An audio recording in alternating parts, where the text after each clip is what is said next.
సంత్ సేవాలాల్ మహారాజ్ ఆధ్యాత్మిక గురువే కాదు, బంజారాలను సమాజంలో చైతన్యపరిచిన గొప్ప వ్యక్తి అని రాష్ట్ర అటవీ పర్యావరణ దేవాదాయ శాఖర మంత్రి కొండా సురేఖ అన్నారు. వరంగల్ నగరంలోని కాశీబుగ్గలో సంత్ సేవాలాల్ 287వ జయంతి ఉత్సవాలు పురస్కరించుకుని స్థానిక ఎస్టీ నాయకులు మోతీలాల్ ఆధ్వర్యంలో ఏర్పాటు చేసిన కార్యక్రమంలో మంత్రి సురేఖ పాల్గొన్నారు. ఈ సందర్భంగా మంత్రి సురేఖ మాట్లాడుతూ, బంజారాల గురువు సంత్ సేవాలాల్ ఏప్రిల్ 15వ తేదీన 1739లో అనంతపూర్లో జన్మించాడు అని, బంజారా జాతి అభివృద్ధికి ఎంతో కృషి చేశాడని అన్నారు. ఆనాడు తండాలలో ఉన్న మూఢనమ్మకాలను నిర్మూలించడంలో సంత్ సేవాలాల్ మహారాజ్ ఎంతో కృషి చేశాడని, మద్యపానం ధూమపారానికి అందరూ వ్యతిరేకంగా ఉండాలని ఆనాడే ఆయన బోధించాడని చెప్పారు. జీవహింస నిర్మూలించాలని, మహిళలకు సమాన గౌరవం ఇవ్వాలని సేవాలాల్ మహారాజ్ అన్నాడని, ఆయన ఆశయ సాధనలో ప్రతి ఒక్కరూ ముందుకు పయనించాలని మంత్రి పేర్కొన్నారు.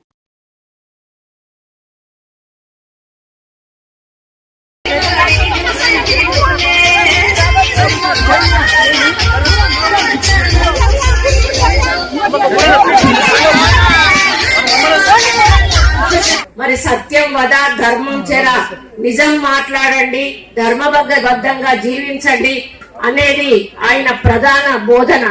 ఆ నియమాలు మరియు బంజారా సంస్కృతికి సంబంధించిన విశేషాలు చాలా ఉన్నాయి.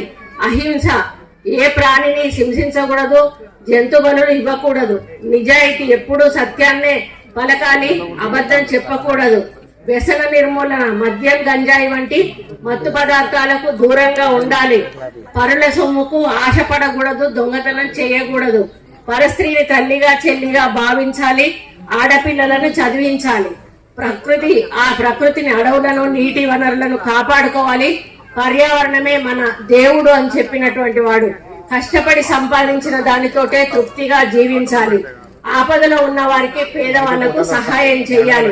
మరి ఇటువంటి ఎన్నో సూక్తులు కూడా మరి మన సేవాలాల్ గారు చెప్పినది ఈ సందర్భంగా నేను గుర్తు చేస్తా ఉన్నాను. ఇక వేషధారణ విషయానికి వచ్చినప్పుడు బంజారా మహిళల దుస్తులు కాంచీపేటియా చాలా ప్రత్యేకంగా ఉంటాయి.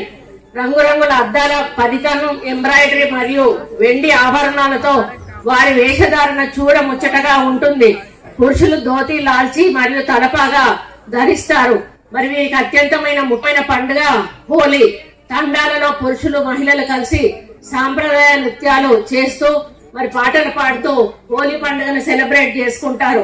మరి పెళ్లి కాని అమ్మాయిలు తీజ్ పండుగను జరుపుకొని మరి ఎంతో ముఖ్యమైన పండుగ. బుట్టలలో గోధుమ మొలకలు వేసి 9 రోజుల పాటు పూజలు చేసి చివరకు మరి చెరువులో నిమజ్జనం చేస్తారు. అంటే దీనికి వాళ్ళ యొక్క నమ్మకం ఏంటంటే మంచి భర్త దొరుకుతాడు అని చెప్పేసి వాళ్ళ యొక్క నమ్మకం. మరి ఇది ఒక పెద్ద మనిషి ఇంటి ముందట ఈ తీసి పండుగ అనేది జరుగుతుంది. 9 రోజులు కూడా ఆ గోధుమలు వేసిన బుట్టలను ఒక మరి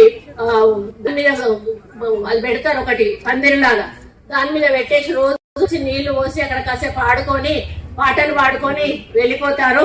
మరి 9వ రోజు ఆ రోజు ఒకరు ఉపవాసం ఉంటారు. ఆ 9 రోజుల్లో ఆడవాళ్ళు ఎవరైతే పెళ్లి కాని వాళ్ళు ఉంటారు. 9వ రోజు ఇవన్నీ కూడా ఒక బండ్ల మీద తరలించి మరి చెరువులో నిమజ్జనం చేసి మంచిగా మరి పండగ చేసుకొని భోజనాలు అవి అందరూ కూడా వండుకొని తినడం జరుగుతుంది. మరి ఇది తీజ్ పండుగ అనేది వీళ్ళకి చాలా ముఖ్యమైనటువంటి పండుగ. మరి గోర్బోలి, లంబాడి లాంగ్వేజ్ లో గోర్బోలి అంటారు బంజారాలు. మరి దీని లిపి అంటే మీ భాషను గోర్బోలి అంటారు. కానీ దీనికి ఇంతవరకు కూడా లిపి లేదు, అంటే రాయడం తెలియదు. బంజారా భాష రాయడం లిపి లేదు, కానీ మాట్లాడతారు. ఇందులో పాటలు కూడా వీళ్ళు రాసుకొని పాడుతున్నారు ఈ మధ్య కాలంలో, కానీ దానికి ఇంతవరకు లిపి కనుక్కోబడలేదు. మరి ఇందులో గొప్ప జానపద సాహిత్య పాటలు కూడా ఇప్పుడు మనం వింటా ఉన్నాము.